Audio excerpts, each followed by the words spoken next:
Good day to you, Jason here, Birchfield Family Farm, Oxford, Ohio, running grass-fed Red Devon cattle, St Croix sheep and chickens in a rotational grazing system here. I got a good word for you. This comes from Psalm 33. But the eyes of the Lord are on those who fear him, on those whose hope is in his unfailing love, to deliver them from death and keep them alive in famine. We wait and hope for the Lord. He is our help and our shield. In him our hearts rejoice, for we trust in his holy name. May your unfailing love rest upon us, O Lord, even as we put our hope in you. Okay, big story here now is D2 Drought.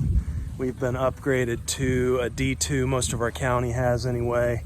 And man, it is crispy. We're sitting at about 90 degrees right now. And this is just, it's unrelenting. It's every day. Very low humidity and, temperatures in upper 80s, even into the 90s here, coming into late September. It is usually a dry time of the year for us, but been a long time since we've seen a D2 classification on a severe drought here. So I want to talk today. I thought it would be neat to quantify. Let's see if we can quantify the difference between our paddocks here. We're still rotating.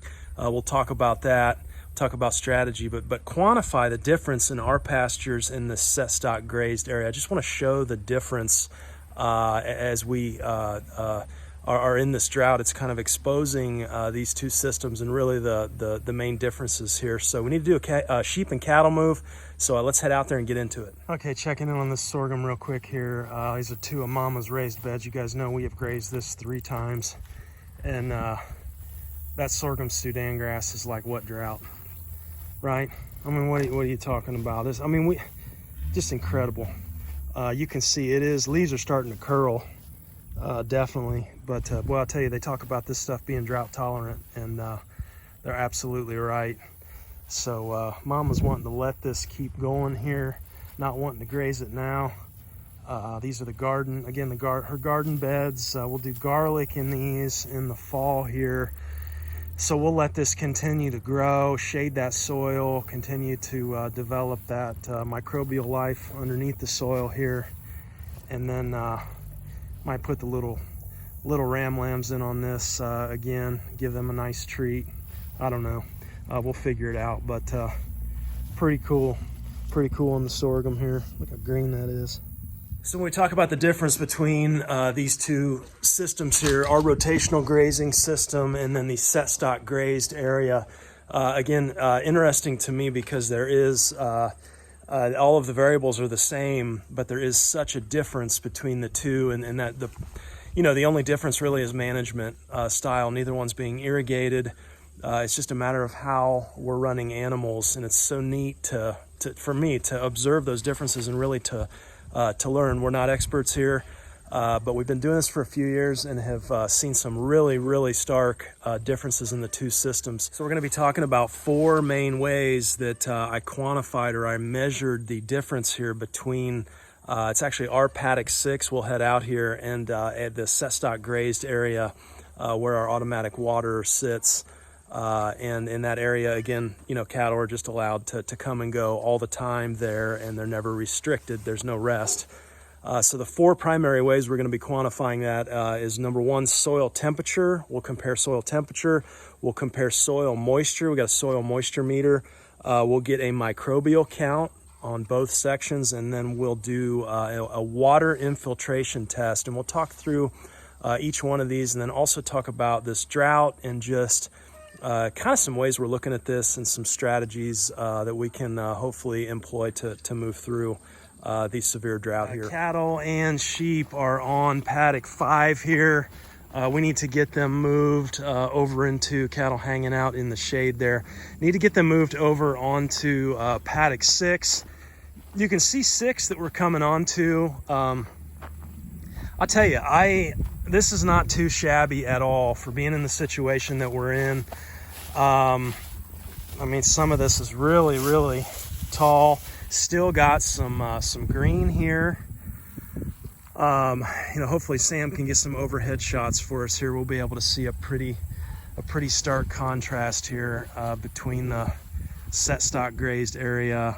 And you know, I will say this, we are taking a little more right now, and typically in the past that is not a strategy I have embraced with drought, but I tell you, kind of my mentality here is such that if I can slow them down, okay, and if I can put out just a few squares of hay, we're going to run that material through the animals. We're going to put down additional fertilizer by running that hay through them, and then I get this kind of a thing here, right, which I get the pats, cow pats here, I get the manure, running that manure out the back, and we're gonna fertilize these paddocks, you know, as we continue to move through them. Not to mention the fact that, you know, we've got 20 some ewes out here and 8 head of cattle, so each one of them is like a little watering tank, right, and a little fertilizer machine. I mean, they're putting it out the back end, they're putting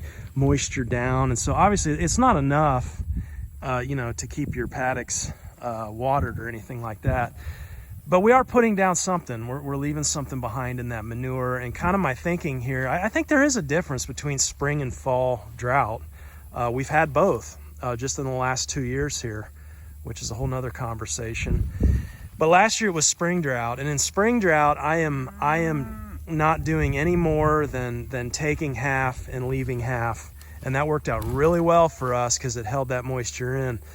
Now in a fall drought here, you know, we're only a matter of, you know, a week to 10 days maybe away from cooler temperatures, hopefully. You know, we're coming into October here, and so I've got 6 paddocks left as we rotate, and so I'm thinking if I can keep them on each of these paddocks for 2 days, maybe allow them to graze one day and put a few squares out that next day, I can get another 12 days out of the rest. You know, there's 11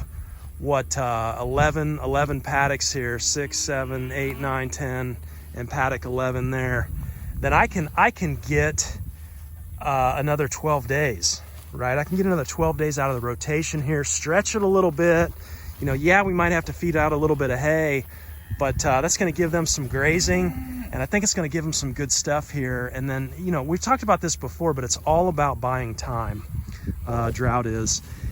And so, you know, to keep them rotating, to have this kind of a pasture grass as we move through in a D2 drought, I think we're doing all right. Now, the downside to that is leaving them in an area longer, it's going to get overgrazed. And, you know, the reason I'm more comfortable with doing that, though, I don't like it, but the reason I'm more comfortable is simply because it's going to take 40 days to rest. Even if we would get rain now, we're going to need to rest for 40 days before we can come back on that. And we're looking at, you know, late October pushing into November, you know, for a 40-day rest. And so the reality is, you know, like over here, I took more here on paddock 4. You know, I took it down. But the reality is we're not going to get back on this season. You know, okay, we're going to hit winter here, and this is probably it. Okay? And so that's the difference to me between a spring and fall drought. You know, now I know I'll get people on here saying, "Oh, you're killing next year's growth, and you know you're going to hurt next year." Well, you know, that might be the price I pay here to keep them rotating. But again, you know, we're going to put down a little extra fertilizer by running that hay through them here. So 1 day of grazing, maybe 1 day of hay on each of these paddocks, and you know, that's just the way I'm going to run it here in a fall drought with you know, fall just around the corner, and then winter and lower temps. Those are going to be hitting us here at some point. This is just obviously highly unusual to have this deep of a drought right now. But let's go ahead and get them moved here. Again, coming off of 5 onto 6. Okay, let's get them moved here. Oh, still fly pressure. But the main thing too I want to emphasize here about drought is there is never an easy drought. I don't care when it happens, spring, fall, middle of the summer. Just lots and lots of tough decisions. We've talked before about that, not just with the animals, but with the farmer or farmers. You know, there's that mind-body connection there when you're, you know, animals, farm animals are an extension of our family. That's kind of how I view it. It's just an extension there. And when there are things that threaten their well-being, then that affects us as well. You know, there's a most definitely a psychosomatic connection, a mind-body connection there to the farmer and the land and what's going on there. You know, I do notice, you know, I assume it's drought related. I don't really know, but I do notice we get into these times and it's just stressful, right? And I noticed that it kind of usually comes out in the form of back pain, you know, for me, extra back pain and just stuff like that, right? Just not necessarily worrying, but it's just it's hard to explain, right? But there is definitely a mind-body connection when you choose to be connected to a piece of land, and then consequently the animals and everything going on here. So don't underestimate that. Just be conscious of that, be aware of that. I think that's important to understand, and just to, you know, really kind of try and brace yourself for that. And you know, it's not a sprint, it's a marathon, and so we kind of got to pace ourselves. I mean, your options here are really pretty limited. I mean, you know, if we weren't doing this, then we're going to find a paddock, which is eventually what it'll come to, right? You find one paddock and you lock them up and you keep them there, a sacrifice paddock, and you just feed out hay, you know, which is tough on them, you know, for a lot of different reasons this time of year. But, you know, I'm thankful to have this. It's nice to be able to go in on this green stuff here and, you know, to have this for today, and to have those paddocks we've got for the coming next really, you know, week and a half or so.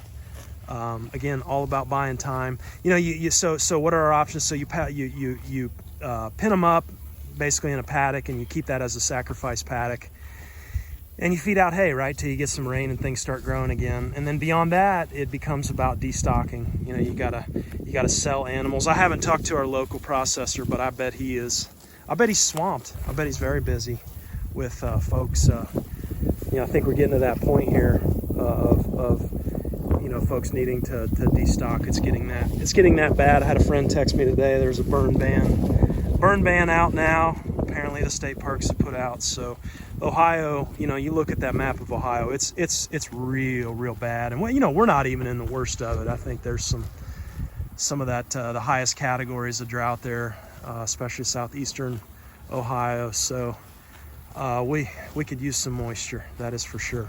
But looking these guys over, everybody's looking pretty good.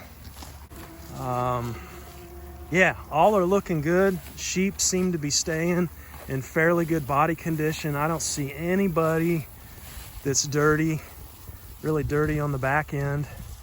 You know, everybody is, you know, looking at room and fill. Everybody seems to be staying in pretty decent condition here, right? And so I'll tell you, I'm super. There she is going after some chicory there. I'm just super happy that we've got this. I will have to run a net down this side. Maybe not today, but eventually, right? Especially when we feed hay. And when we feed hay this time of year, they just don't want that. Neither the cattle nor the sheep. They want the green grass. They want the protein. They much prefer green grass over hay, which is, that's the way I want it. I want them to be that way. But, so you got to kind of, if you're going to keep them in an area, you have to kind of, our two wires here, the sheep, especially some of the smaller sheep, those first year, I guess they're still lambs really, they'll kind of duck under that lowest wire, or sometimes they'll even take a shock, you know, to get on that next paddock. So we'll make that happen here. So obviously happy as a lark to still be grazing here in a D2 drought, and to have this kind of green forage. That's a good thing. It's good that we left something behind throughout the season. This is really kind of, build up until now. We're gonna take it down now. Is that the right thing to do? Yeah, I don't know. We're using what we have, and we're trying to buy time. And I tell you, there's all kinds of theories and everything out there when it comes to drought. But let me just say this, until you actually get in it, experience it, live it, it's a challenging time. And I think it's like anything else that's extreme. You just from a spiritual aspect, you have to battle that fear, right? And that thinking that, man, right? I mean, it's so easy to give into that thinking, man, it's never going to rain. We're never going to get rain again. We're never going to see it. Everything's going to dry up. Everything's going to die, right? You have to, I find myself having to put the brakes on that kind of mentality, right? And just trusting that the Lord will provide, and He will. And rain will come eventually. But in the meantime, you gotta hunker down and have a way to get through it. Especially challenging when we're all grass-fed, right? This is all we've got, this and hay. I can't just throw grain at them. But that's the way it is. That's what we believe in. And, we'll live that out in the good times and the bad here. That's just the way it goes. I kind of wonder during this time, as we're employing this strategy to take this down now, to try and stay here for 2 days in each paddock and to feed out a little hay and to run that through them. I kind of wonder right now, just about what a mob grazing kind of a situation would look like. I mean, we're going to take it all down anyway. And, if we were mobbing them up, we would be putting down that much more of a concentration of manure.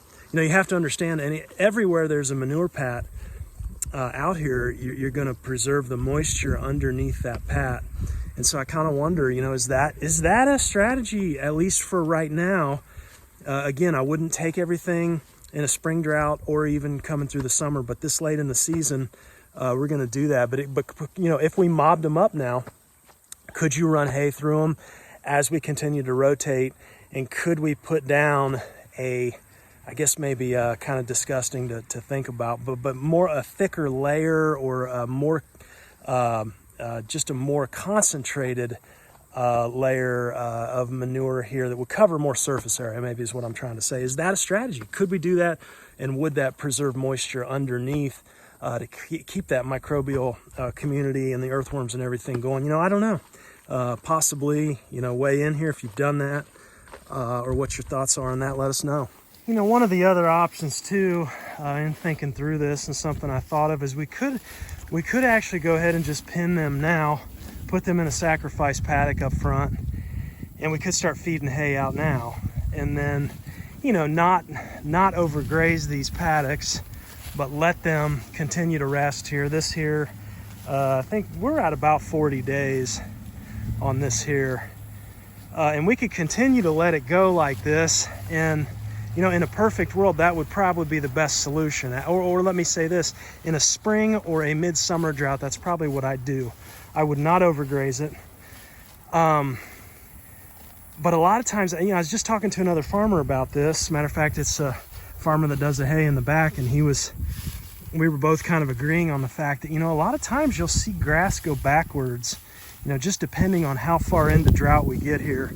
And I guess that's kind of where I'm at, is I think we're to that point here. You can see some of this starting to brown a little bit here. And I think we're at that point. So, a lot of times grass will kind of go backwards,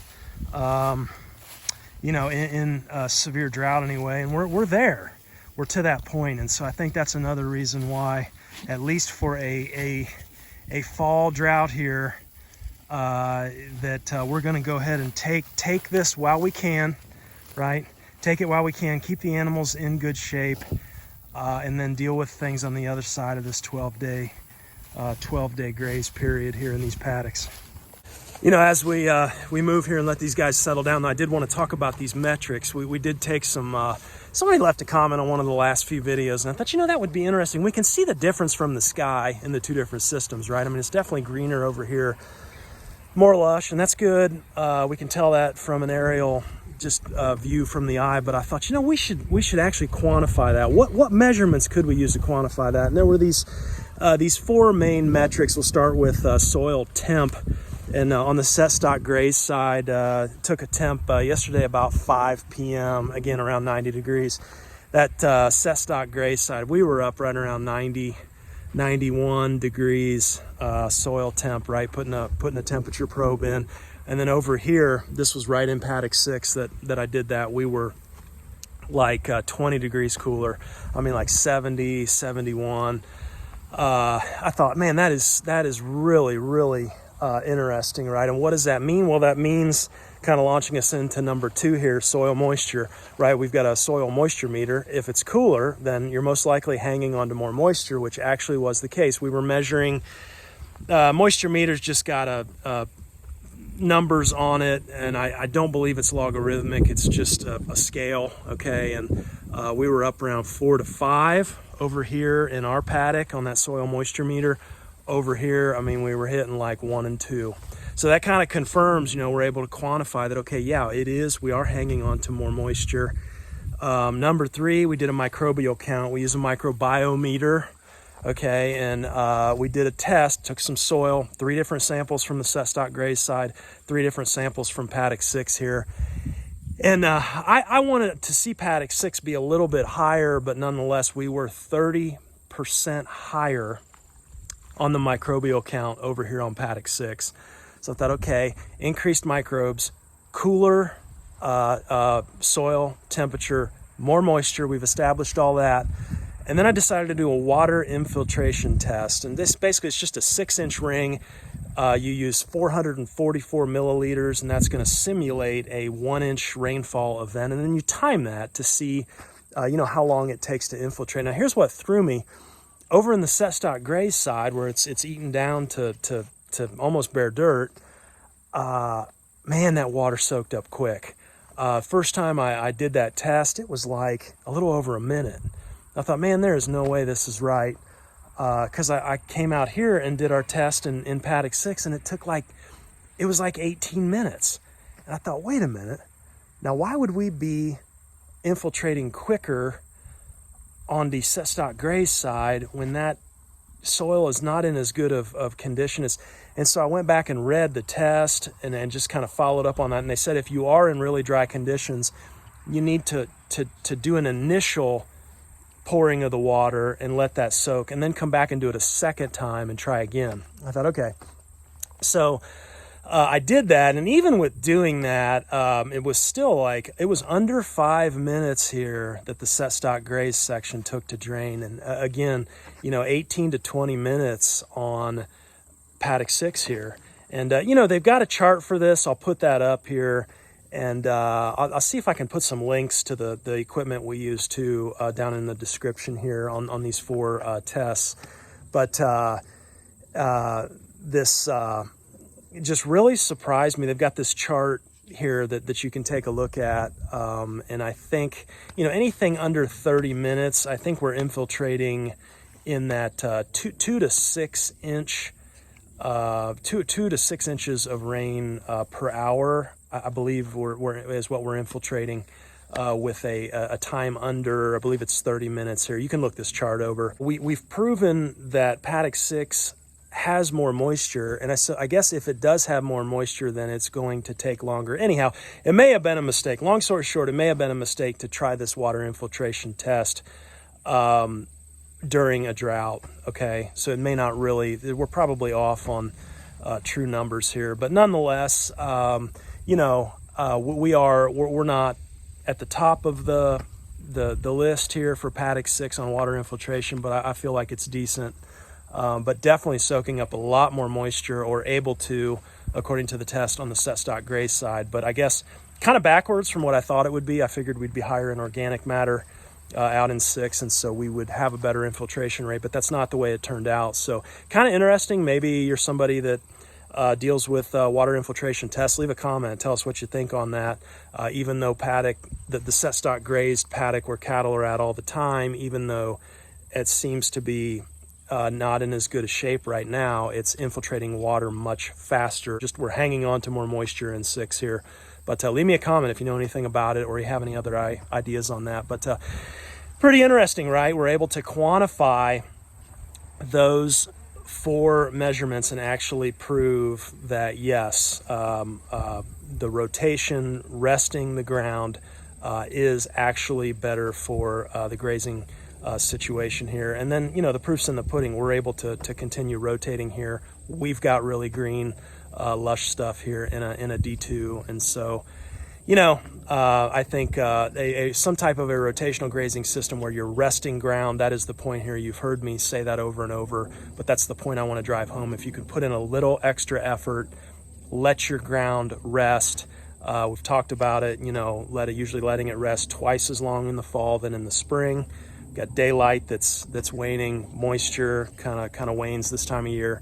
And so those 2 factors we need about twice the rest. On this here, I know if we would get 3 inches of rain tonight, I'm still going to need probably about 40 days of rest to bring this back. And so right now, just let them have it, right? Let them have it, trying to buy another 12 days here and hopefully get some rain in that time period. And, you know, probably even so, having to feed out a little more hay than I want to this time of year, but that's kind of the way it goes. And so that's our situation here with these guys. Hope it's a little bit better wherever you are today. Hopefully things are going smooth for you. Thanks for hanging out with us today, and we'll talk to you next time. Pray for us for rain. I appreciate that. Thanks, and be blessed. Take care.